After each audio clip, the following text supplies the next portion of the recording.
Now, one of the most striking developments in Nigeria's political sphere this week was a consideration of a bill in the House of Representatives to hold elections at every level in one day, ostensibly to save costs as well as to reduce voter apathy. The lawmakers also considered a bill to peg the age of presidential aspirants at 60 years. Well, we're now being joined by Dr. Garuba Dauda, who is a director at the Center for Democracy and Development, for a quick chat. Good afternoon and welcome to the program. Good afternoon, and thank you for having me. All right, great. Let's get straight into this conversation. There's so many different schools of thought. I'd love to know where you stand on the issue of harmonized elections or general elections taking place on one day, and of course that of presidential age limits being given a ceiling of 60 years. Yes, thank you again. As an organization, the Center for Democracy and Development also is into networking with some other bodies. Among these bodies are the Civil Society Situation Room Network. Among these bodies is Strengthening Democracy Group. And we've had series of activities in the last couple of years. And the position of CDD is that it's good for the country to have all the elections consolidated as a one-day event because of the strength and benefits of that. And those benefits lies in the usual issue of voter apathy that we experience in the country. The other one has to do with, there is what we call the bandwagon effect, that the moment you've had one elections, and maybe if it is presidential, for instance, and you already have a president elected, what you then hear is, oh, we don't want to go on opposition. Let's just allow the votes to go the same way they've already depicted themselves by the presidential elections. And for us, what is democracy if no opposition? And one of those things that threaten a democracy is when there is a opposition. Otherwise, we've had series of, within the context of development in the sub-region, we've had situations where we had one-party states in some of the Francophone countries in the sub-region. So for us, opposition threaten politics. So it's not a crime to say that because somebody had won a presidential election, all others should follow in that vein. Then there is also the issue of costs to all this, because putting 2 days aside, apart from the economic loss or losses that come with that, 2 days within 2 weeks to organize election, there are also issues about you having to pay for people who are going to administer these elections. And for us, I think that is easy. Even as an organization, it's easy to conduct elections in 1 day. And there's nothing difficult about that. It's just that people have decided to build maybe some level of wealth around that. And for us, the issue of cost should be of essence for those who are involved in election processes. All right, Mr. Dauda, many thanks for elaborating on that.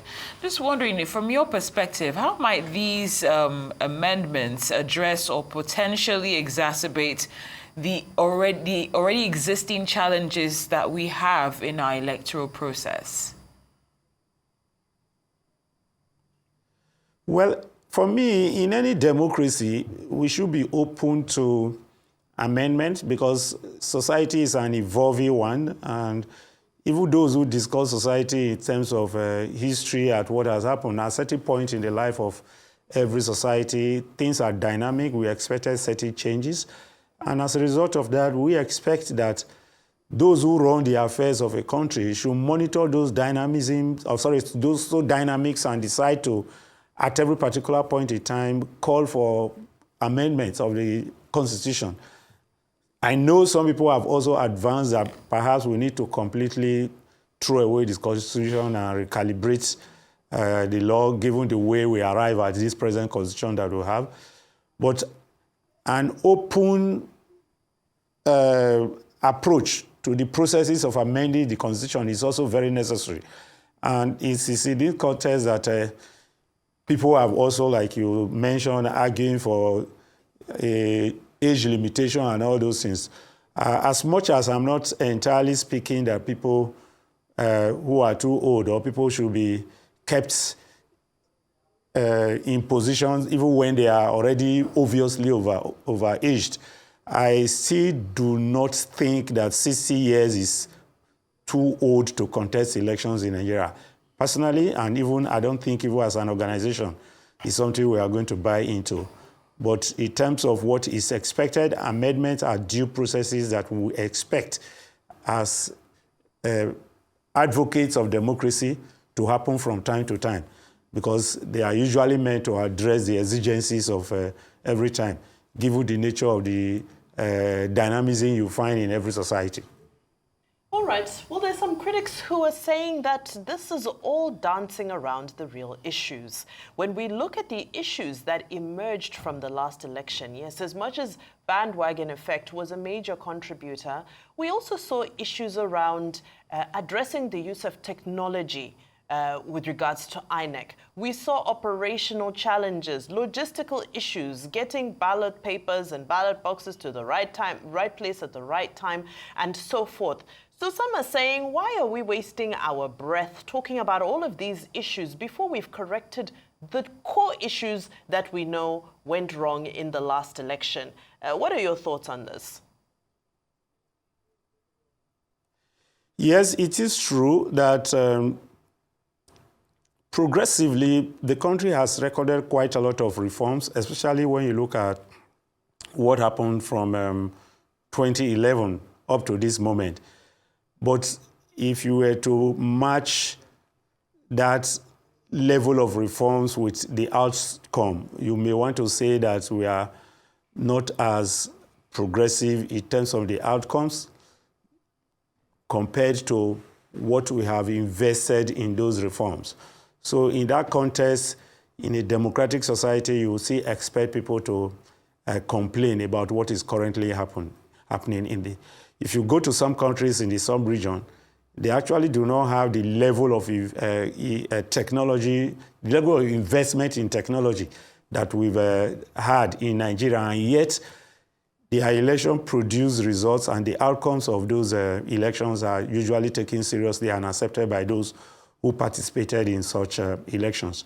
I give you an example. I was in Ghana during the December 7 presidential and legislative elections. And if you were to take a look at what happened in that elections, it was even easy that even before the votes, within 12 hours after the votes have been, the polls have closed, it didn't take another additional 2 hours, making it 14, when the vice president who contested the election pulled a call across to congratulate his opponent. So in that context, that is what we want to see. But we invested so much in technology in the last election, including the magic that IREV was supposed to pull. But we ended up getting the kind of disappointment we had. And even if those eventually announced as the winners of the election truly won those elections, the fact remains that there was a promise that was made to the public about the efficiency of the IREV that the people eventually did not have the opportunity of witnessing. So whichever way you looked at it, because that didn't happen, people will have to come and cook up their own story about what actually had happened, because what the populace were promised, or the voters were promised, they didn't get to see it. So for me, that is an issue. And I think that moving forward, we need to re-examine ourselves, identify those key issues that have become an albatross in the conduct of elections in Nigeria, and find a way to fix them, especially now that we still have some years to pull this before that election happened in 2027. Well said, Dr. Dauda. Like a great example you gave with Ghana and the highlights of the issues, the challenges that we often face during our election process.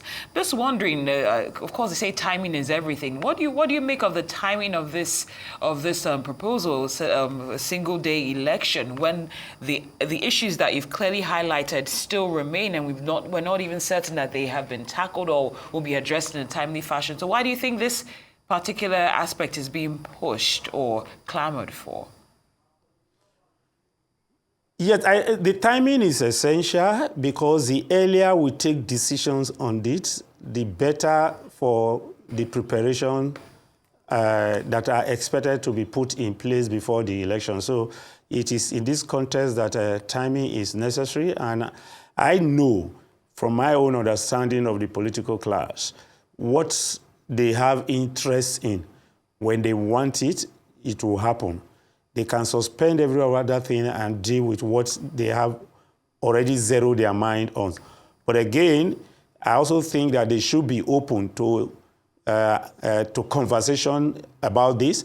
Let them get the input of the civil society that are working on election issues to attend to some of the issues as to what is raised with particular respect to this. Election cannot become the only project that is working in Nigeria. After election, there are still other things to happen. So if they work on this with, good ample time, then the electoral body will be able to go into action and ensure that what they have enacted is implemented in full. Not a situation where we'll get to election day and it then turn out to be that what we anticipated is not happening. So that is it. I think they should take it very seriously, and they should also, if there is a way, they should speed up the process, ensuring that what the people, as they go to the public hearing, what the people are saying is the only thing that are featured in the decisions that are taken. All right. And now back to the issue of age limits, because there are a number of other bills that address something similar. I believe there's a bill also before the National Assembly concerning a certain number, ensuring that there's a certain number that is met with regards to a quota for young people and for women. However, we've seen the movements such as Not Too Young to Run and various other groups that advocate for the further inclusion of young people in politics and in senior positions in governance. But ultimately, we're not talking about the cost of the forms that is unattainable for many. The cost of being able to campaign the length and breadth of Nigeria, before we even look at the cultural nuances of the fact that the Nigerian electorate is largely infantilized. We look at a president as a father as opposed to as an elected official.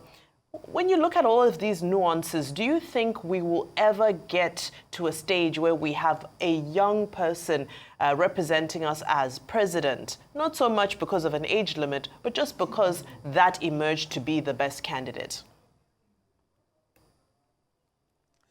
In a sense, the issues being put forward for amendment in the Electoral Act complements each other. Like I mentioned, the issue of cost.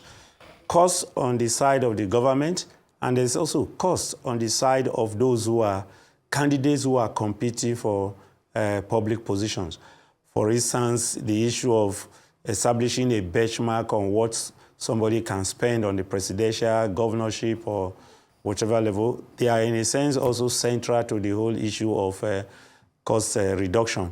Also, if we also look at it from the point of view of reducing the duration for campaign before elections, is also addressing the issue of cost. So we should see the issue of cost beyond just how much is spent to collect the form and the other diversity issues that accompany it in terms of, as we address the issue of inclusion, women, persons with disability, the young people who are unable to raise the kind of money that is required to participate in elections. So they are mutually reinforcing one another. And in that context, I think that it's not something that will take one and throw the other one away. We are supposed to take them as a whole. It's addressing them holistically in order to deliver the kind of results that we need in elections. So for me, I think that in doing this, we also need to look into the experiences of other countries so that we are able to address what is needed. For instance, if you go to a country like Egypt, because I used to have a relationship with a lady professor there who, before the Morsi crisis, their system is that after the elections, they look at the National Assembly and find out how many women were eventually elected to the House. And they also have a benchmark for a percentage of women you need to have in the National Assembly. So when the figure falls short of that, the president is then given the opportunity to add more to that number so that the gap will be closed. So that is the way they handle their whole issue of democracy. So as a country, we need to also look at issues within the context of the exigencies of our own history, and then also fashion certain ways through which we'll be able to address some of the inclusion issue that we have. But the only thing I have also said is that saying that don't compete for election because you are above 60, I don't think that is inclusive enough. Otherwise, we'll be seen as trying to address issue of exclusion and yet creating another problem of exclusion. That is my candid opinion about this. All right, now let's still throw a little more light on the single-day election aspect. Of course, you mentioned what you witnessed in Ghana, which was a great model as well. But when it comes to country-specific boxes that you think we need to tick in order to make that a reality, what safeguards should we have? Just give us about 5 non-negotiables that we'll need to have to protect the integrity of a compressed electoral timeline.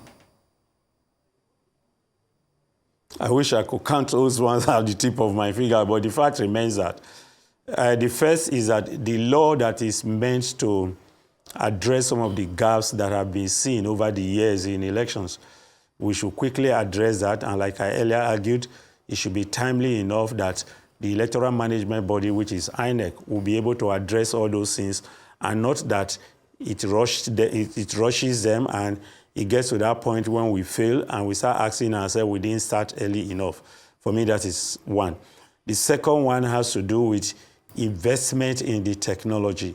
If you have the right technology and you have the right human capacity that mans those technology, you're certainly going to be able to address some of those things. So the kind of experience where after voting, we all expected that results were going to be transmitted to the IREV, and we didn't have that happen, was something that got so many people disappointed.